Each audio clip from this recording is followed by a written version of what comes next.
Bukayo Saka has another night to remember, but mad, crazy England fans online and the mainstream media can't just sit and embrace it. There's always an agenda. We're going to delve into that in more detail, plus a mad take, for me, a disrespectful take from Jamie O'Hara that I want your opinions on, plus Simon Jordan.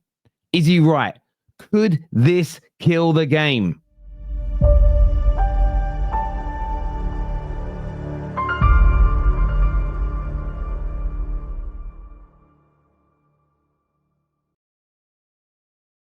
The starting 11 was posted on socials last night before England's game. And of course, all of us England fans excited. It's the only part of the international break, by the way, that I enjoy is watching England play. The rest of it I find quite monotonous. I find quite boring. And everyone's got a different reason for that. My biggest feeling is there's not enough of the quality teams playing each other. It's why the Nations League I find much more enjoyable, because the top European teams play each other. But anyway, the starting lineup came out. And I don't think any of us were overly shocked. You know, there's been debates in the build-up to the game about Bellingham, will he be back in the starting lineup? There was O'Hara talking about Foden and Eze, will they even be going to the World Cup? So there was a bit of these conversations going on, which I think are all fair in love and war.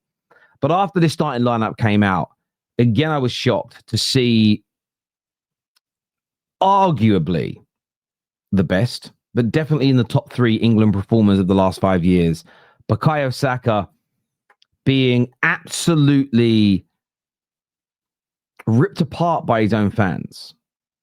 Ripped apart by his own fans in the replies, in the quote tweets, things like this. Saka is so bad, man. He's ruining this liquid football. This was on this tweet, but of course, when the game started. And the idea last night that Bukayo Saka was ruining the liquid football is crazy. The only element of the game that he ruins for certain people is they don't like how he looks on their eye. Not the play, not the opportunities, not the goals, not the chances. It's, oh, I don't like how he looks. I honestly think some of these guys should start Strictly Come Dancing every Saturday night. That's for you. You and Craig Revel Horwood judging the lines and the poetry in motion. That's what you should be watching, not football. Some players are not going to aesthetically please your eyes. But did Saka last night complete 100% of his dribbles? Yes, he did. Did he score another goal for England? Yes, he did. How it looks on your eye, for me, I know it's important to some people, and I don't want to play it down. But surely the player delivering is more important than anything else. And I don't know why such a massive emphasis now on liquid. It doesn't look liquid. I saw this one as well, which is my stance on him is, I think P is pretty much the same as it's always been. Saka, to me, is a class top footballer. So just remember that line there. He is a class top footballer. Okay? Class top footballer. Top class, I feel that implies top class. Remember the words top class. You got it? Top class. By the way, like, share, subscribe, hit the hype button. Get this out there, please, people. So, but considering him in the highest tier of talent and quality is disingenuous to me. He doesn't have that cutting edge efficiency or real big game moment factor yet, nor does he impact games a lot. Now, when I read this, you may see this differently to me, and this is why we're here to have these conversations. That's why the comment section is open. But a comment like that discombobulates me. How can you be a class top footballer, but not be in and around the highest category? Because top class is there. Some may not say world class. But then it's things that he says here, such as he doesn't have that cutting edge efficiency. Well, if we're just talking about England, that is 23 goals and assists in 47 appearances. We saw him at the last World Cup look absolutely brilliant. There's no doubt about that whatsoever. His first ever tournament, he was still a very, very young player. So from my point of view, I'm not putting a crazy amount of expectation on him. But the first World Cup he was at, I thought he was excellent. And if more players performed like him against France, as an example, England may have gone on to get to that final. They may have gone on to even win the tournament. Who knows? He had a fantastic World Cup. The Euros, I agree. I felt he was good, could have been better. But we all know why that was. The man was carrying crazy injuries. We all agree that he was being overplayed slightly. But then when you start to look outside of England, he has the second highest goals to game ratio for an Englishman in the Champions League ever, only behind Harry Kane at this particular moment in time. We saw what he did after returning from injury against Real Madrid in the Champions League. And he is still a relatively young player who is now moving into a period with club and country where he's going to get the opportunity in the big games, where he's going to get the opportunities in major tournaments and Champions Leagues to deliver. So I understand to a degree that if you only put people in that top echelon once they've scored winning goals in cup finals, when they've delivered in a title run-in, then I think it's fair. And maybe that's how you interpret this. But I don't think you can say it's disingenuous to put Saka in and around the highest quality of player whilst also saying he's top class. Bakayo, I don't know why, Saka asks is what he said here. He says, no dribbles, 100% completed. No Trivela. I mean, are we really judging a footballer by whether or not he does a Trivela in a game? Have we got to that point? Because that's FIFA talk for me. No Rabona. How many players do Rabonas in a game? How many do a Rabona in a game? No long shots. He had 2 long shots blocked, to be fair. No flair. Saying Saka's got no flair is disingenuous. The way he beats people, the way he holds people up, he turns them. He has good skill. To say he has no... Again, but I suppose it depends on what you think flair is. If he isn't doing Rabonas every 5 minutes and he isn't doing, Quirth turns every 5 minutes and he isn't sort of doing keepy ups and rainbow flicks, maybe that's in people's mind what flair is. Let me know your thoughts. Not a free kick taker. Screw. Yeah, Saka's crap. Saka's crap because he can't take a free kick like David Beckham. No leadership. Just an effing dumbass. For me, right, I'm going to go out. I'm not putting all City fans into the same category. I do think it's because when it comes to the England element, because this was all based on last night, because he's left Foden behind in terms of the England setup and Foden's pushing to get back into it, there is obviously a lot of pushback there. And this one came out saying useless Saka is dead, most overrated player in the history of the Premier League. And this was a response to him being in the starting lineup. No surprise, it's from a Spurs fan. But from my point of view and perspective, I just don't like this kind of talk around England. I think that it's damaging to us as a nation. I think it hurts us. And Southgate did a fantastic job of trying of removing the majority of the tribalism from that dressing room. And I think it's important that the fans uphold their end of that bargain as well. If you're not an England fan, you don't want England to win, fair enough. That would make a lot of sense where you try and create turmoil. But if you're an England supporter like me, why are we doing anything to create division? We want to create competitiveness. We want to create a jeopardy where they're fighting for places. But the way we move towards our England players is crazy. And the funniest part about all this slagging off, it was another man of the match performance for Bukayo Saka. That's the sort of 14th or 15th player of the match award playing for England. That's under different managers.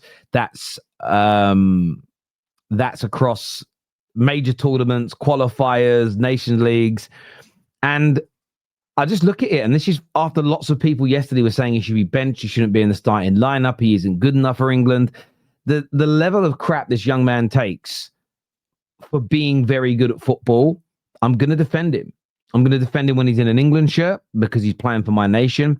I'm going to defend him when he's in an Arsenal shirt because if we allow the nonsense about him to be set as precedent, trust me, one day it's going to be used against your own very players. So I'm not jumping on this game, but I'd like your thoughts. I'd like your opinions on this in the comment section below. Now, I want to play this video. This was after the game interviewing Eze. Let's take a listen. And was the key to your goal Phil's pass? Yeah, it was.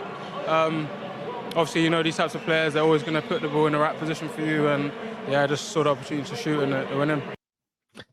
A lot of people are upset by the questioning here. There was very little talk about the fact that it was a very well-weighted pass by Foden. I'm not going to deny that. But Foden did very well helping to drag, keep the centre-back and the full-back in a position where they weren't too close to Eze. And I think he deserves credit. So I'm not going to retract what I said last night. But I actually listened to the commentary back, and this was the question. The goal, though, was still the vast majority of it was down to Eze. If you're someone that understands or believes in XG, it was a 0.03% XG, which means only 3% of shots from there go in. Now, of course, if you're a higher quality footballer, you've got a better chance of scoring the low XG goals. That's why you're rated as a better footballer, because your quality's there. But I feel like that's a moment for Eze. I feel like that's a moment where I don't think it's wrong to bring up what they did in that interview about Foden, about the competition. But I feel like the first thing you should be asking a player in that moment is, how does it feel to score that goal? How good a goal do you think it was? Is that the position that you want to be in? How did you feel coming off the bench? Make it about him. He's being interviewed. I think once you've done that, it's absolutely fair to say, how did you feel these teammates did when coming on? There's been a lot of questions. I think it's okay for the journalist to ask that, because we do want to hear from these players.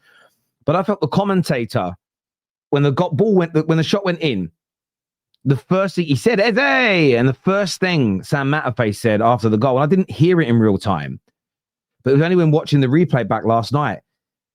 It wasn't Eze, what a wonderful strike, what a goal, X, Y, and Z. It was, and Foden gets an assist. And I found it very interesting. I want Foden to succeed for England as much as I want Eze, Saka, Mainu, Kane. I want every single Englishman on that pitch to succeed for my national team. But I think the media has to do a better job of recognizing the players that delivered during football matches, the players that scored during football matches. There is a time and a place for the other side of it. But I just thought this is an amazing moment for Eze. And it was somewhat hijacked. Now, I don't blame Foden. My next message on this is I'm not going to dislike Foden for it, because Foden didn't ask the questions. It isn't on Foden. So be very mindful about going after him. But I think the journalists here could do better, because for me, kind of killed things, kind of killed the game a little bit.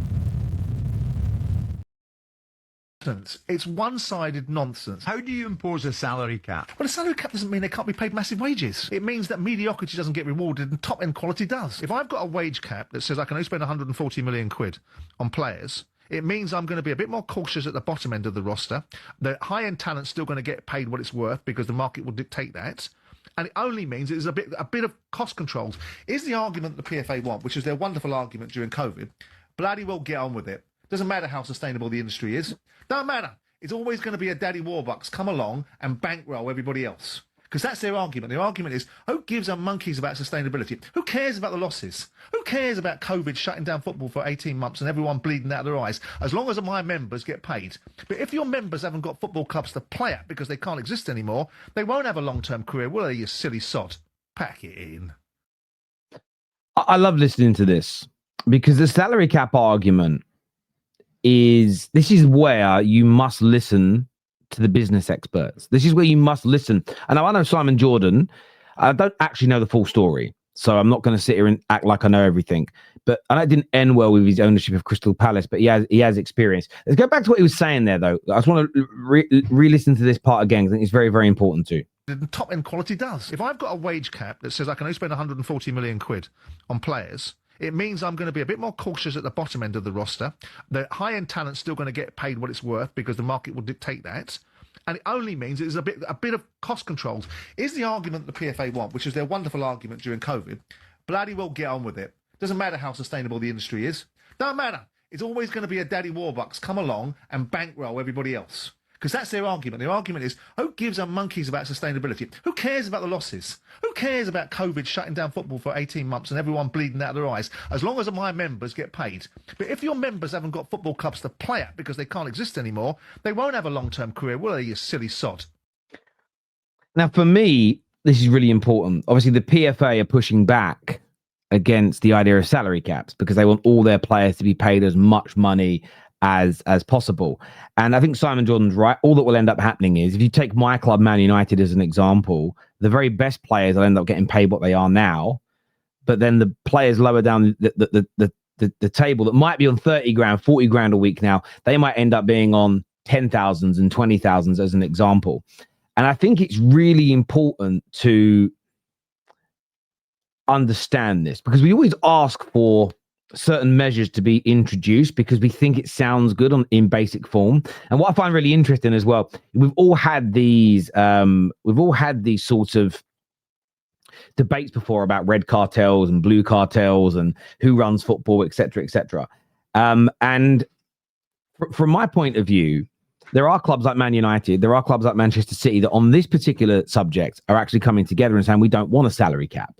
I understand why other clubs, smaller clubs with slower revenue, do want this cap to be in place because their view is, well, if United can only spend up to this amount, it gives us a better chance of catching them as our revenues grow. It doesn't matter if Man United become in 20 years' time a £2 billion a year turnover club and we get to 500 million. If the salary cap is the same and doesn't increase in that time, we can catch them. So I understand why a Brighton, why a Bournemouth, why a Brentford, I get why they would want this. But the PFA is a different argument. They want all of their players at every moment to be paid the maximum amount of money possible. What Simon Jordan is arguing here, and I think he's right, is that there has to be an element of sustainability. We spoke about this many times on the Football Terrace, and we had debates where people have said it's a lack of ambition if you don't act like Liverpool, you don't act like Man United, you don't act like City from a financial standpoint, which is, for me, it's just a gross misunderstanding of the circumstances. Brighton, it doesn't matter how many players they sell, they cannot afford to spend like City. The biggest reason being they don't have, yes, they might make £200 million, £300 million in the sale of players. Wow, look, their revenue is going to skyrocket. But that's 1 year. 1 year. If you buy an £80 million player and show ambition, you have to pay £80 million player salary, which is £300,000 a week. The issue is if you buy 2 players like that, 3 players like that every single summer, okay, for 2 or 3 years, one, you then end up in a situation where you're not able to sell players for big money because you're buying them for big money and they're staying at your club. They're of a certain age. They don't have that sell-on value. But your wage bill is now going to be 3, 4, 5, 6 times the amount, and you can no longer afford it because you don't have those injections of cash coming in from the big sales because your model was changed. So it almost becomes a little bit of a paradox. I understand the PFA want all players paid the maximum amount of money possible. At the same time, football has got to be sustainable to support that model. And I had this argument when United made redundancies, and I didn't like hearing that United made redundancies. By the way, we still employ more members of staff than every other single club in England, according to The Athletic. But I wasn't annoyed at the people making the cuts. I was annoyed at the idiots that overemployed and made it a bloated workforce in the first place. That's where the mistake is. Here, it's not nice that some players might only be capped at earning 30k a week when everyone thinks they should be, when the PFA think they should be able to get to 50 or 60. The issue that you have, if Man United didn't make cuts and kept on losing money, eventually nobody has a job.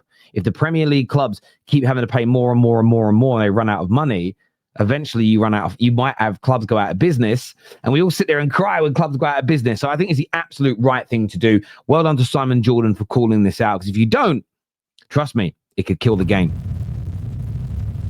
From the fact that you're the 39th league, in the world, which is pretty shocking, and you're trying to say that you're a massive... Look, Celtic are a big club. Of course they are. I'm not saying that they're not. Yeah. But I look at it and go, this season, Stockport County are top. They're top of League One. Stockport County... You say that they would win the Scottish Premier League? They would go and win the Scottish Premier League this Nonsense. season. Nonsense. They would.